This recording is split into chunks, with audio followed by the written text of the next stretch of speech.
Hello and welcome to Views on News. I'm your host Rafae Iqbal, and in today's show we'll be deliberating on a very important topic and the subject that does not only affect me, that does not only affect one nation, but it affects the global community at large. I'm talking about climate change, which is a global phenomenon. Of course, we know and we've seen in the recent past as well. We saw in Pakistan the 2022 floods.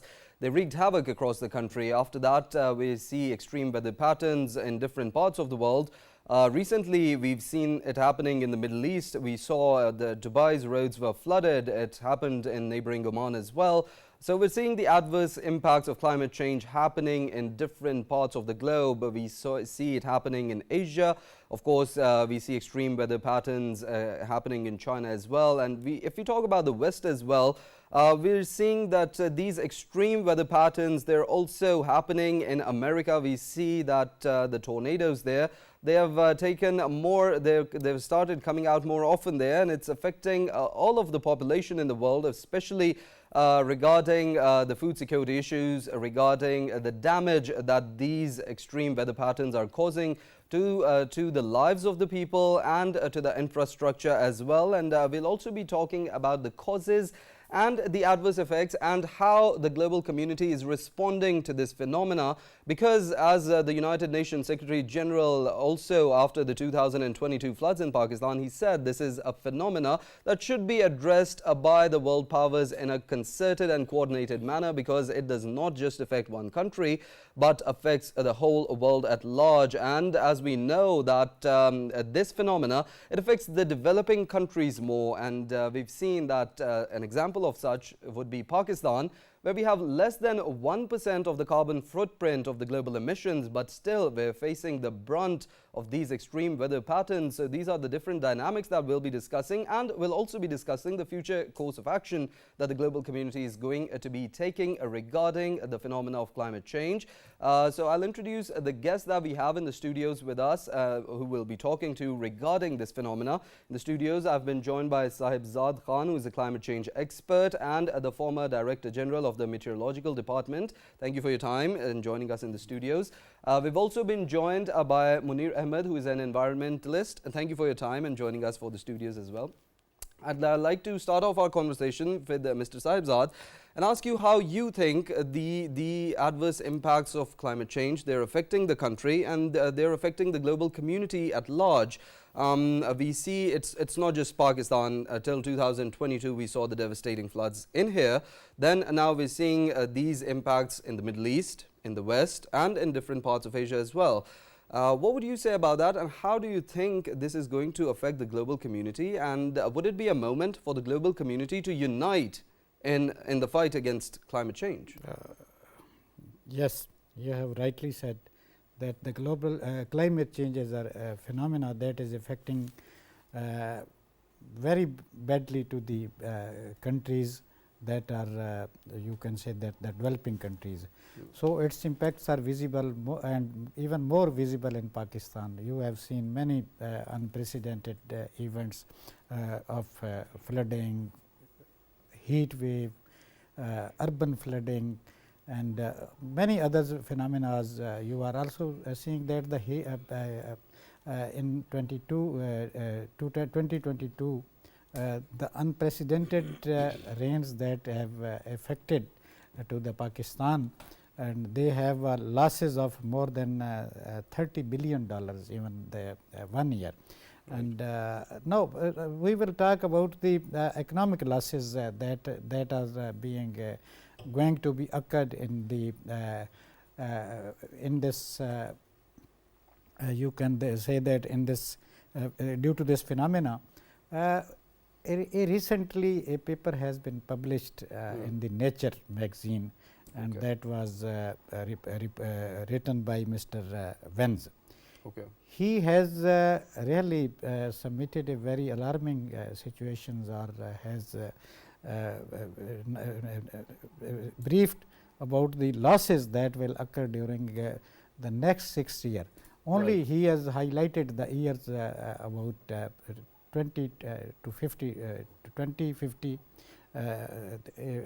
for the next 26 years, he has highlighted that during the next these coming days, the economics effect will be more vulnerable due to this climate change. So, I have divided this paper into 9 parts. Okay. The main issues that has been noted by me, I have distributed it into the 9 parts. The first is that the climate change could cause a significant decrease in global income, reducing it to about 19% during these coming days, which I have mentioned. But if we compare these losses in the GDP of the countries, that may be the 11% to 29%. This is the one factor, and really very alarming situations. That will especially for the countries that are developing for nations. the developing countries. Even developed countries will also face these situations. The second is that the cost to prevent the alarming warming, the cost to prevent the global warming from exceeding 2 degrees centigrade. Okay. Just we have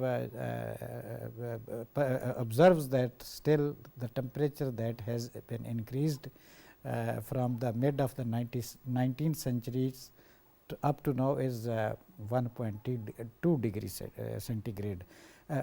But our threshold is that we have not to cross it above 2 degrees centigrades. The cost of the to prevent global warming from exceeding 2 degrees centigrade would be far less than damages expected from the climate change. If we make some measures for preventing from this climate change, then it will be less. But if we do not care or do not take measures, that will be really very much alarming. And the damages cost are estimated to be 6 times higher over the next 26 years, 6 hours. Now, which is very alarming. Very much alarming. Most of the damages comes from the change in average temperature. Now, we say that as I have already discussed, I already told that the temperature up to the 2 degrees centigrade we have to keep this threshold. But if that crosses this limit, then what will happen? That will also shift the other global global atmospheric factors. Just you can say that there are the floodings or there are other. This is the only due to the one factor that the rise in the temperatures. But other factors that are the flash flooding, landsliding, heat wave, that may cause wildfires as well as that may cause up to the losses may increase up more than 50% really. So, already I told that that may be the up to the 19%, but if it crosses the temperature and the other factors, then it may cross 50% more. So, this phenomena is really affecting our economically. So, we will have to change our life pattern. I think that. These are in that regard, I'd also like to ask you, as you have served as you were also the former Director General of the Met Department. In your service, did you witness these climate change impacts? Yes, we are witnessing. We are really what we are facing. Do you consider that this like the weather? Have you seen earlier during the month of the April? No, that's actually that is the significant. Have you seen any change? Even there was no rain during the years for many years in the Middle East. But day before yesterday, you have seen that there was a 250 millimeters rain, and the situation unprecedented. unprecedented event that has occurred in Middle East, and that now it is affecting to the most part of the countries. Right. In Balochistan, even the average rain for some stations, just like Gwadar or Pasani, Jivani, that is very less, even in less than 10 millimeters. Right. But yesterday we have observed, or we have noted that there was more than 100 millimeter rain at Gwadar. So this is only due to the climate change that is really affecting every you can say that the different sectors of the global economy. Right. Very well point taken. I'd like to also include Mr. Munir Ahmad in the conversation, and you being an environmentalist, I'd like to ask you what impact do you think this phenomena is going to have for the global community? We can talk about food insecurity, of course. As we know, it's the season of harvesting wheat in Pakistan, but of course we've seen in the past week how rains have taken place all over the country.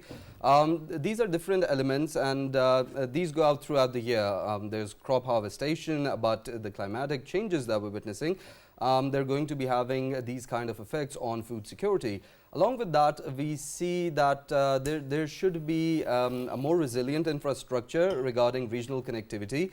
And of course, with that, we also see that the loss and damage to livestock and infrastructure, residential infrastructure, and along with that, wildfires and the energy problem as well, as the main focus of the climate activists, what they say regarding climate change, is the use of fossil fuels. So what's your take on all of the impacts of this phenomenon? You have already mentioned a number of impacts that we had started facing like some years back. Maybe the first impact was 2010, the floods of 2010. Then even the world is facing a lot of disasters over the last 10-15 years, and they are mostly related to the climate impact. And as Sahibzad said that we are most vulnerable country towards it, like many other developing countries or least developed countries of the African continent. But unfortunately, those who are responsible of this climate change or global warming, or they are not cutting down their carbon emissions. And they are just passing on that to the countries who are practicing some green initiatives. Right. And they are taking the credit of those initiatives. And unless and until those who are responsible for the phenomena, if they don't cut down their carbon emissions, I believe that the problems cannot be solved, or even they cannot be slowed down. That is what the scientists say, that the climate phenomena can be slowed down, but cannot be stopped. Right. At least if we have to slow down the phenomena, the developed countries, the industrial world, they have to cut down their emissions. Right. And also like put money for the adaptation to the adaptation measures in the developed countries and the least developed countries. We have been suffering for years now, and we have been raising voice for whatever the losses we have faced and the damages done to our country, to our economy, to our people. But unfortunately, we, despite like many promises, we don't get. We are one of such example of many on the map. So I believe like we believed after the Paris Agreement that the Green Climate Fund would be contributing to take such kind of adaptation measures beside the mitigation measures. But the developed countries, those who promised a lot of money to contribute to a Green Climate Fund, and they did not. Yes. And same is the case of the Loss and Damage Fund. And Pakistan's climate diplomacy certainly contributed to the formation of this fund, but we don't see developing countries like Pakistan on the board of the loss and damage fund. Right. It is mostly represented by the developed world, Right. and that is quite unfortunate. And those who are contributing to the carbon emissions that has contributed to, that has led us to this stage, and they are well represented on the loss and damage fund. And the second, most like, I don't know how to express that, and it is given, the management of the fund is given to the World Bank. Even though it was made to support the developing countries. The developing countries. And so far we don't see any representation. And even I believe like loss and damage fund would meet more worse situation than the green climate fund. 2-3 things are very important. I think a block of the developing countries raising collective voice for the disasters they are facing and the economic losses they have faced so far. I think a joint plea Right. may, but conference of parties, they put up their voice, they raise their voice in the conference of parties, but unfortunately it is maneuvered by those who are not willing to cut down their greenhouse gas emissions or the carbon emissions, or willing to contribute. Right. So I don't know, but the poor countries, I think they keep on raising their voices, and we have to make our agriculture or the infrastructures more climate resilient. Right. Pakistan has taken a couple of good initiatives to make Pakistan's agriculture more climate resilient. Right. I believe in the coming years it would give more positive results for our farmers and for our, because we are an agrarian economy. True. And it contributes to our food security. The Rafae, if you allow me to say, Please do. a few warmongers spend more money into the wars. For example, in the Ukraine war, over $180 billion were spent just in 1 year. Right.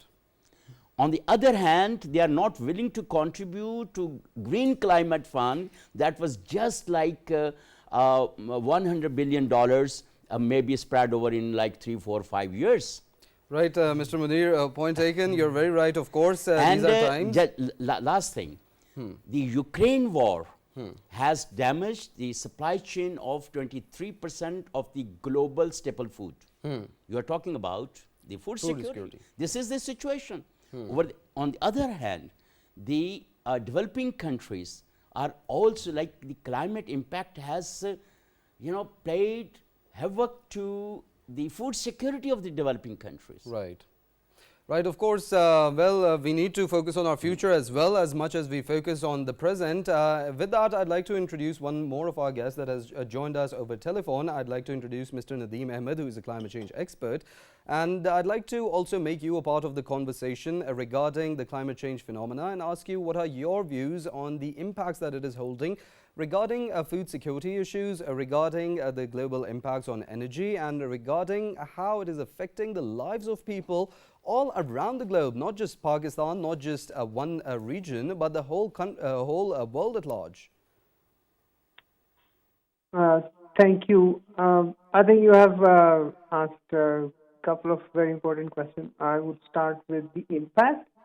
So, globally, I think the greatest impact factor that we're going to see is the rise in temperature, the heat across the globe.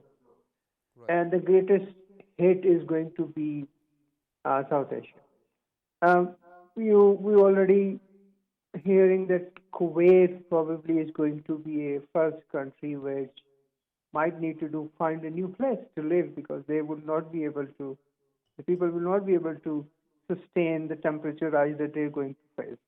So I think the first and most important thing is how we cope with the heat that is associated with the rising global temperature.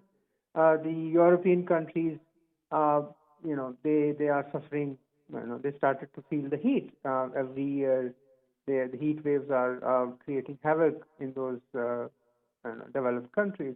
Forest fires are very common. We all know what happened in Canadian side on their forest and how it impacted the entire U.S. So the first impact that people going to see, they're already seeing, is the heat, and that would also be the case for Pakistan.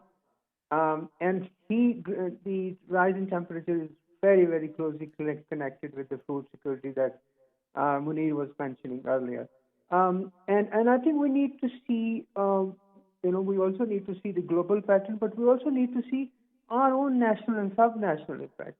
For example, when we say Pakistan is going to be food insecurity due to changes in temperature, we need to also see where that effect is going to be the most, and then how we can tackle that one. So continuing the extreme heat, and I think the greatest impact in Pakistan would come on livestock sector, and that is going to be probably, in my opinion,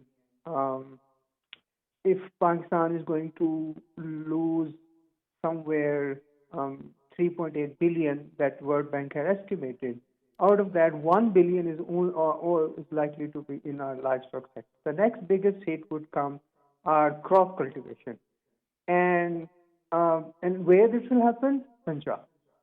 I think 70% of our heat impact will be faced by Punjab, and somewhere 20 to 25% would affect Sindh. We would get some gain.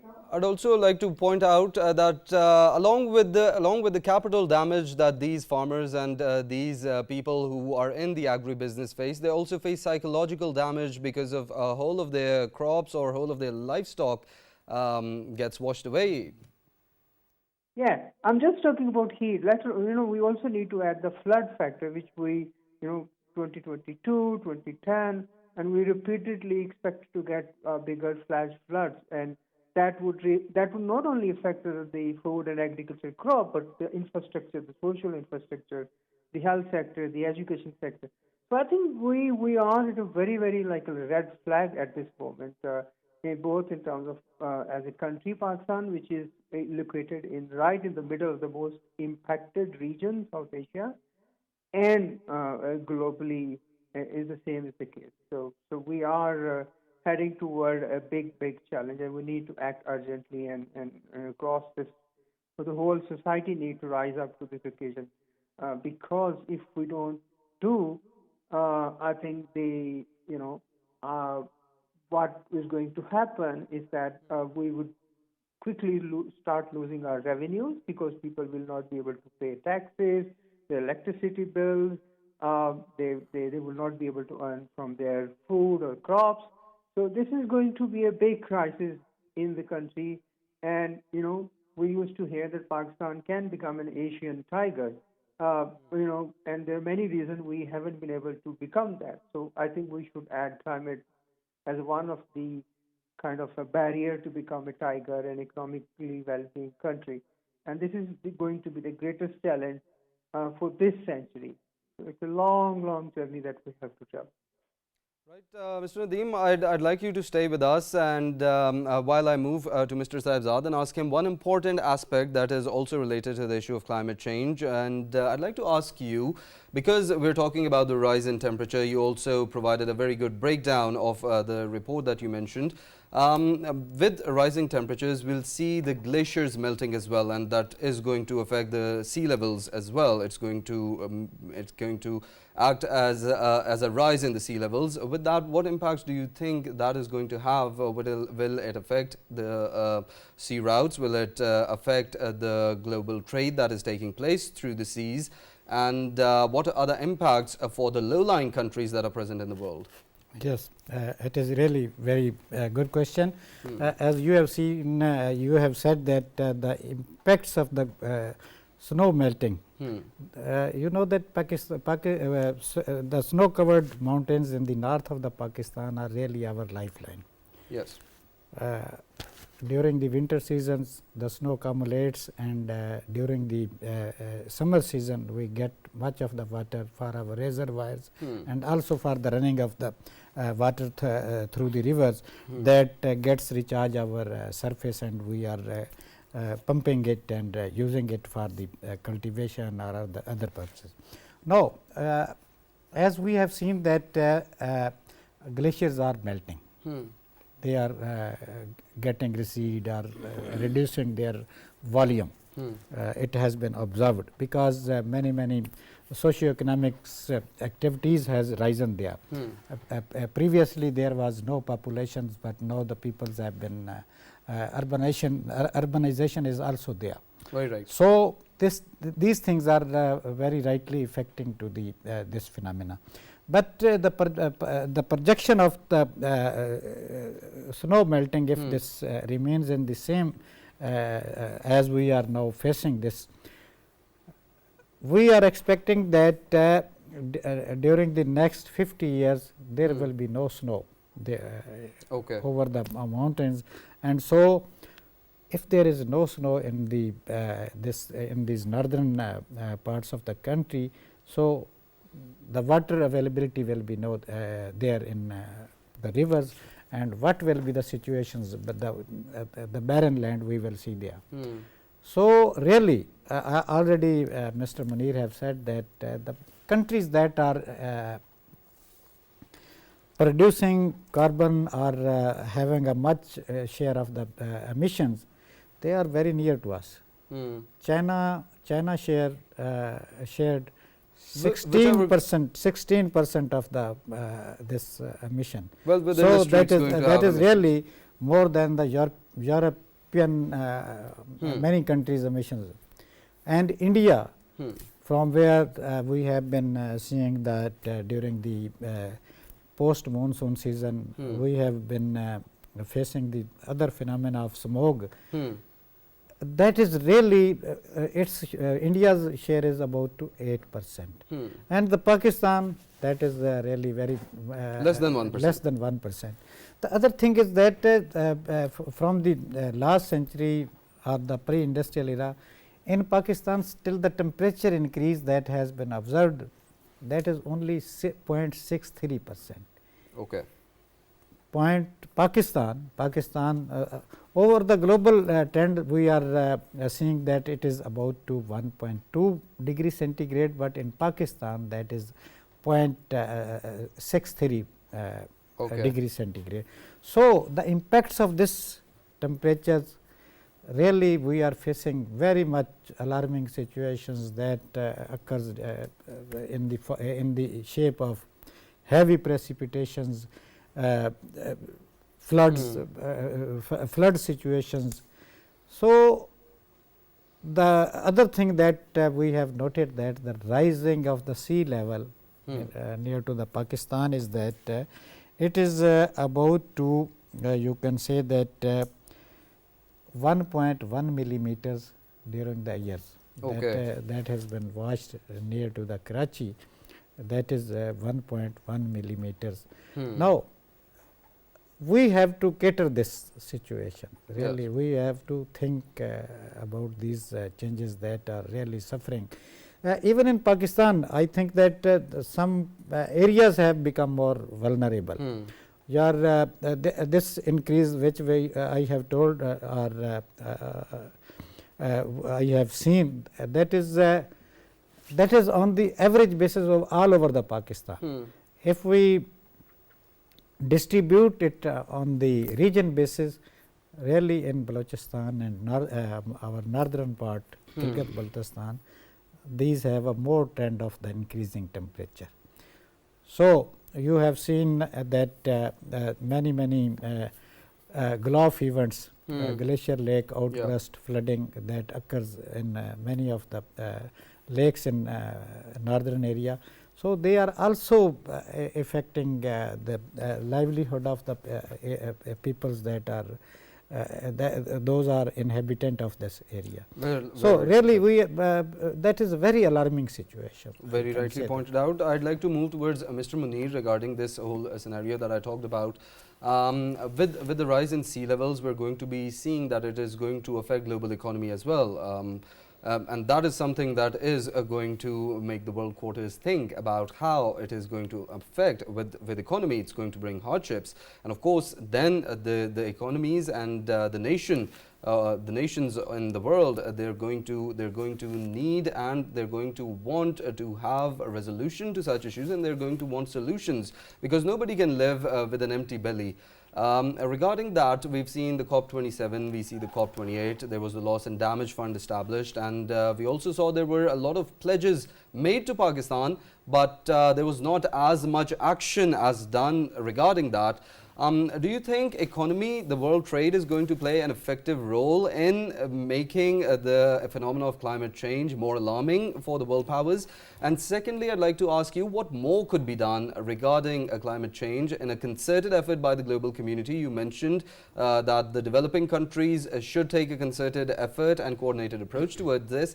But what could the developed nations do to help the developing countries, because it is also going to affect them as well, and it is also going to affect the labor force that they rely on from these countries?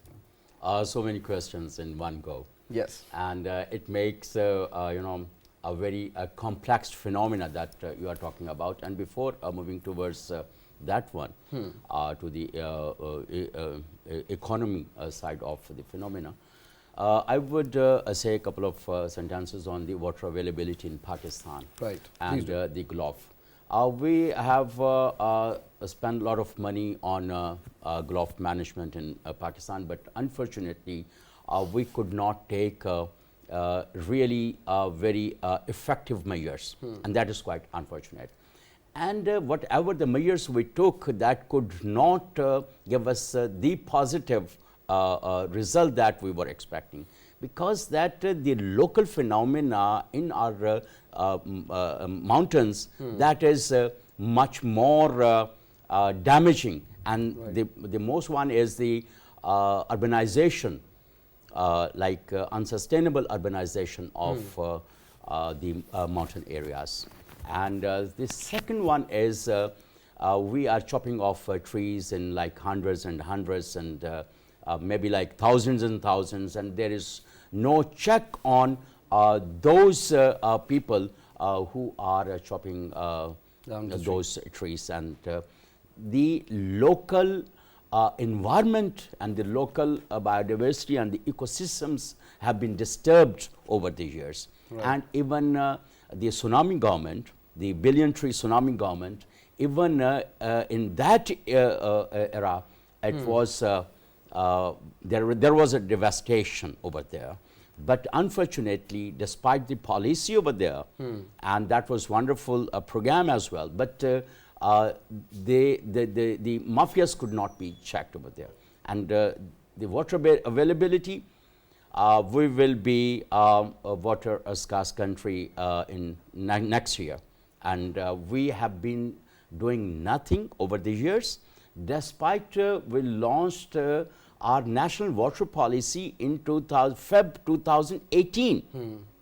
6 years, the national water policy is dusting and the shelves, and but I don't know, maybe one could be the lack of funds to do it, or maybe the lack of political will, or the bureaucratic hurdles. I don't know. The expert did like 2-3 years a very hardcore work on on it to develop it. But I believe like it was done in the last leg of the Nawaz Sharif government, perhaps the new government, because it's the next phase of the same government, perhaps they would like to take on the, take up that policy and we hope the government much. Looks into it. So now to the economy. The recent report, the researchers in the Paris, they said like economy, the global GDP will down by 20% by 2050, and that is quite alarming. And I believe that perhaps we would have not to wait for such decline till like 2050. It may be like maybe in some years, like next some years, we will be facing that economic crunch, because we are putting a lot of money on other things, like on the devastation of the resources. Right. And most of them are affecting the food chain. Right. So as I mentioned earlier, that I just mentioned like that it was about like over $100 billion by the US and the West, and I didn't quote what figures comes from Russia. Yeah. So if not that much amount, but at least on the other hand, the food belt that has been contributing 23% to the global food security has been destroyed. That it means like it has also damaged the economic cycle of the global economic cycle. So like it is, everything is linked to each and everything, you know. Right. So, and on the other hand, the crop by the climate impact would also be reduced, because on the one part that the climate is damaging the land and the crops and other things, you know, and the crop patterns are changing, and most of the time crops are devastated by the floods and rains, and as we have seen just a year back. So in that case, it is not the case only with us. It's a global phenomenon. It's a global phenomenon. And but we are still far away from the wisdom. We are far away from the rationality. That's true. And I don't know, a few people are running the global governance, and they, I don't know why they just like ignore the facts that over 7 billion people are suffering because of their irrational approach. Right, right.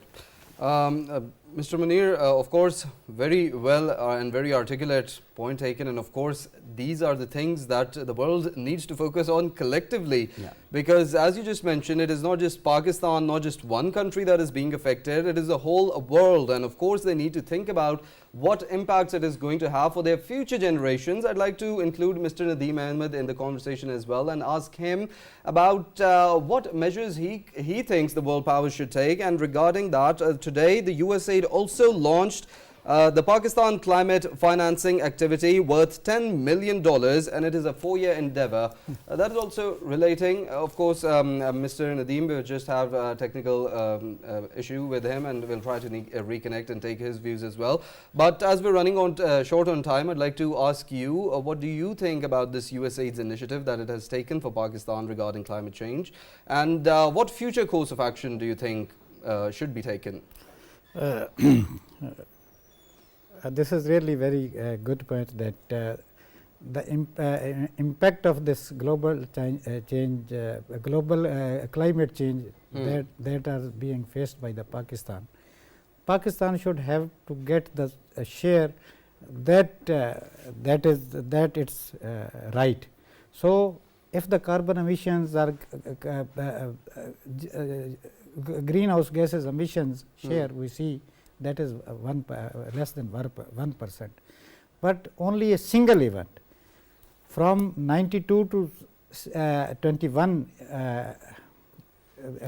during the 30 years, the loss faced by the Pakistan due to this climate change or the weather events, that was $29 billion. Okay. And that was about to the 11% of that Pakistan's 2020 budget. But during the single year in 22, we have a loss of the damages that was equivalent to $30 billion. But you have mentioned that we got only $10 million. $10 million. So see More the needs to be done. Yes, More needs to be done. Well, one thing So- I would like to add, if you have some So, time, if a that one-liner, please. basically we need to improve our management of the resources Right. and the prevention measures. Full Okay. stop. Thank you. With that, very articulate indeed. That was a brilliant one-liner, and of course, it highlights the impacts of climate change and how these impacts can further be resolved and how these impacts can be given attention to. In the studios, we were joined by Sahibzad Khan, climate change expert and former the Director General of Metro Department. We were also joined by Munir Ahmad, environmentalist, in the studios. Thank you both for your time. And on telephone, we were joined by Nadeem Ahmed, who is a climate change expert. And we deliberated on a very important topic today, and a topic that affects the world at large. It does not affect one country, does not affect one person. It affects the global community, and these aspects that we deliberated on today should be focused on, as it is an alarming situation that the world is facing. With that, we'll conclude today's show. See you same time on Monday. Till then, take care.